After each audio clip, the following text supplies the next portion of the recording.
Hey, welcome back to Buckeye Barbecue. Today we are going to do poor man's burnt ends on the Weber smoke fire sitting behind me. So thanks for joining and we're going to get started. Okay, when you hear somebody refer to poor man's brisket or poor man's burnt ends, what they're usually talking about is a chuck roast, which is what I have here. These actually, to me, taste a lot like brisket, not that much difference. The nice thing is they're a lot smaller. A lot of times briskets are way too big to just cook for the family and you end up, a lot of it goes to waste. So these are actually a nice alternative. So I'm gonna go ahead and season this up. I'm using It's Incredible by Heaven Made Products. It's a pretty good all-purpose seasoning, I like it. And then I'm gonna use a dusting of the Killer Hogs Texas brisket rub. We're gonna go ahead and cook this whole before we turn it into quote unquote burnt ends.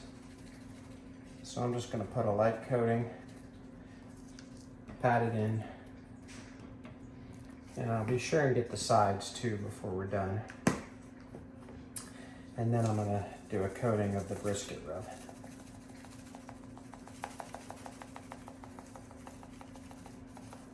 And while this isn't as big as a brisket, it's still pretty thick, so it can take some seasoning. All right, turn it over. And do the other side.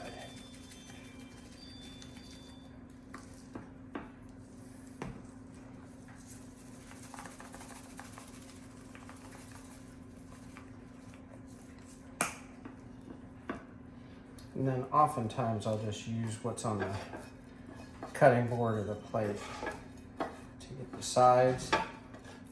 That usually does pretty well.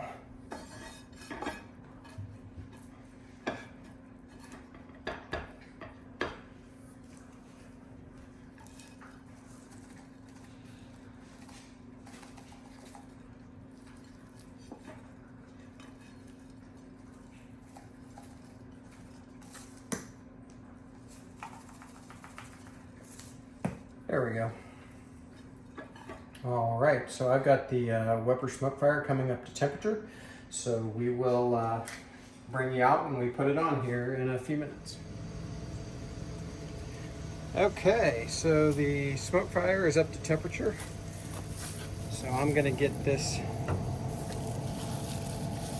chuck roast on, all seasoned up. I'm just gonna put it right dead center, directly on the grate. We'll get the lid closed and we'll come back and check on it. Actually, I am going to put a temperature probe in it. So I've got one already on my ThermoWorks Signals.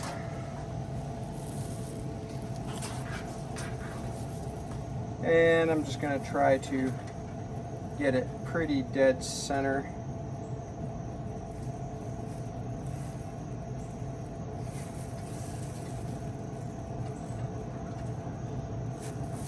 There we go.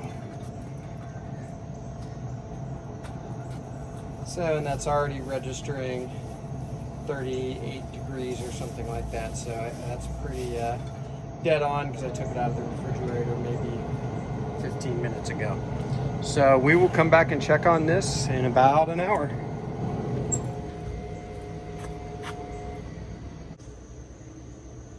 Okay, it's been about an hour and 20 minutes, something like that.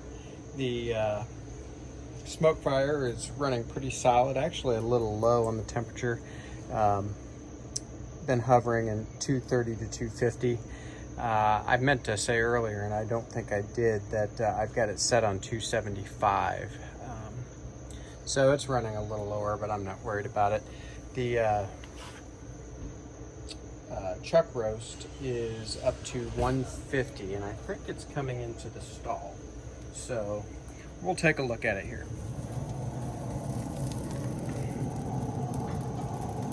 All right. Bark is forming nicely, getting some puddles of juice.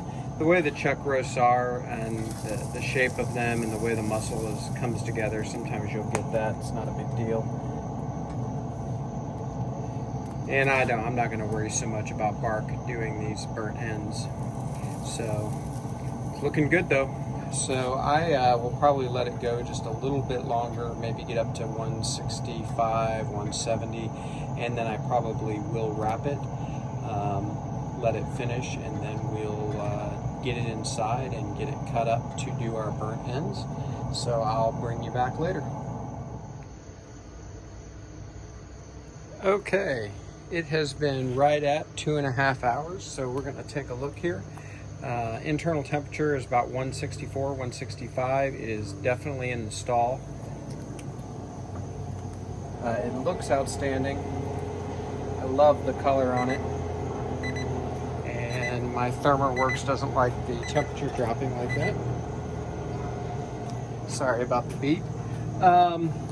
So I'm gonna go ahead and wrap this. So I'll bring you in for that wrap real fast. It's kind of running a little further behind than I want, and we're gonna want to eat sooner than this is gonna be ready at this point. So I'm gonna go ahead and wrap it. That'll help it along a little bit. Mind you, I'm not gonna hurry it along. I'm not gonna up the temperature, but I just wanted to finish in time to eat at a reasonable time tonight. So we'll bring you back for the wrap. Okay, so I've got some peach paper down. I've also got some Wagyu beef tallow that I'm going to put on the paper. So I'm just gonna lay the, ooh, that looks really good. I love that bark, I love the color. So we're just gonna lay that in the tallow and wrap it up. I'll fold it once. Then I'm gonna fold each side over. I'll crease it.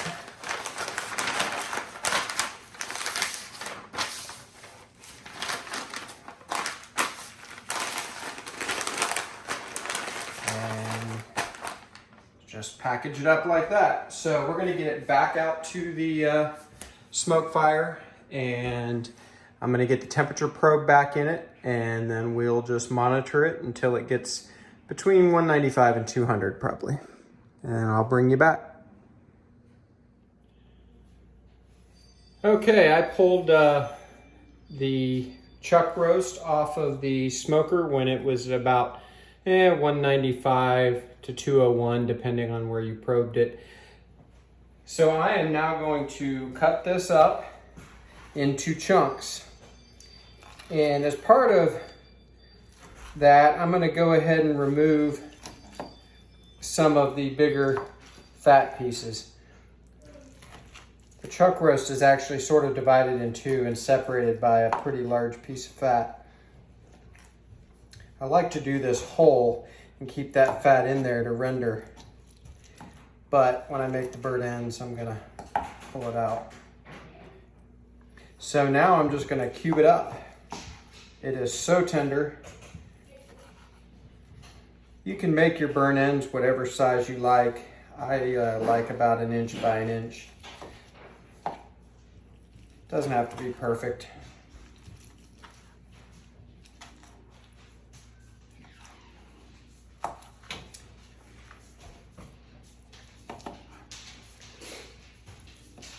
I'm not really worried about grain here. I don't find that it matters that much.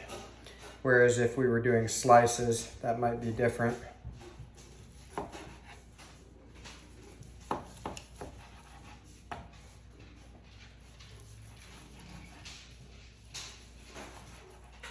Smells outstanding.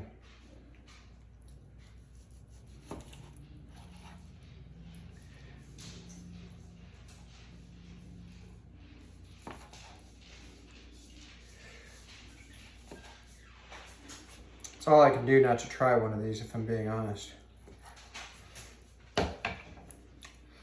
Okay, I'm gonna switch places with my cutting board and a foil pan that I already have a little bit of brown sugar sprinkled in the bottom, as well as a little more of the It's Incredible and Texas brisket rub that we used at the beginning. And now I'm just gonna start putting these in, and I wanna try to lay them so the inside is down. The inside didn't get the seasoning that the outside did at the beginning. So I want to ensure that every piece now gets some new seasoning.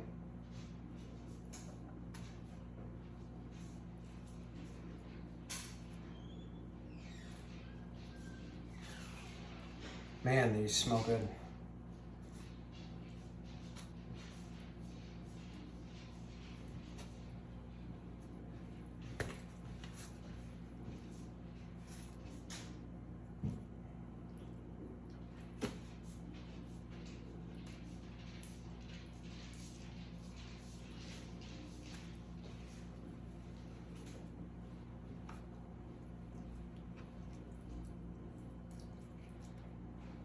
Okay, so I'm going to rinse my hands off real quick.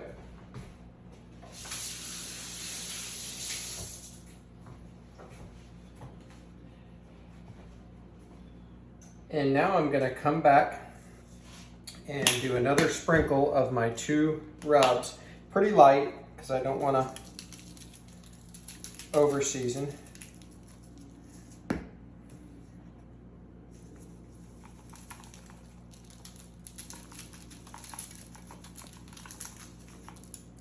And then I've also got some more brown sugar that I'm going to sprinkle on the top. And that brown sugar will actually start to melt a little bit because this meat is pretty hot.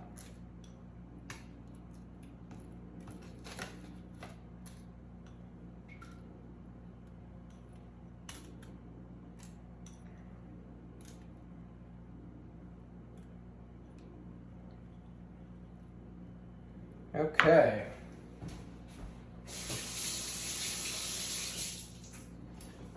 And lastly, I'm going to use barbecue sauce that I like, Killer Hogs The Barbecue Sauce. So I hope you can see that okay. And I'm just going to pour it all over.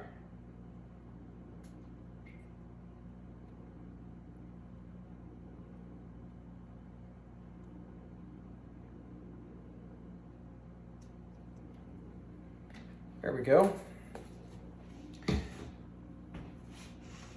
Okay, the last thing I'm going to do is cover this with foil. I'll do that off camera. And I'm also going to turn my smoker down from 275, I think is where it's sitting at, to 225, because we don't want those sugars to burn. So I will get this back on the smoker and we'll bring you back when we're done. Okay, we've had our poor man's burnt ends cut up and in the foil pan for about 30 minutes. It could have stayed on a little longer, but it's time for dinner here, so. We're just gonna put them on the cutting board. Man, they're so soft.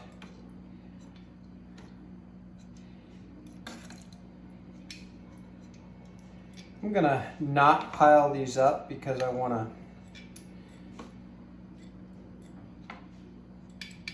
use the juice in the pan at the end.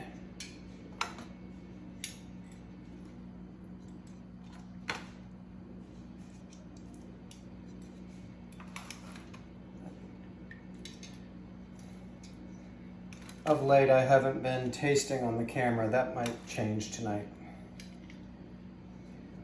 because I think these are going to be amazing.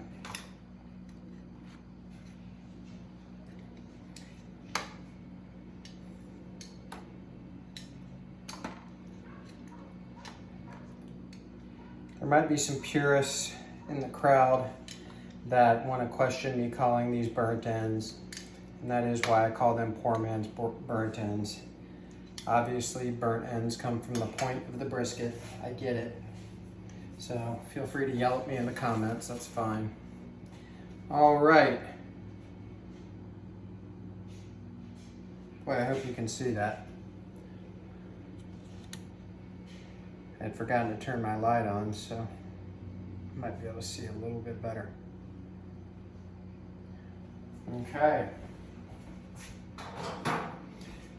All right, all that's left now is to taste, so I will. Okay, I cut myself off there, but I was gonna say, so I'll be right back for the taste. So I'm just gonna pick one of these.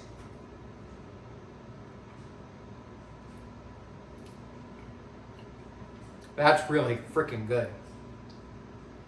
If you haven't ever done these, do them. As usual, man, that's good. The sauce and the seasoning adds to it. Great beef flavor. Could have added a little beef broth. That's something you can try as well. I encourage you to do these, and I thank you for stopping by. Please like and subscribe. I would greatly appreciate it. Thanks again, and we'll see you next time on Buckeye Barbecue.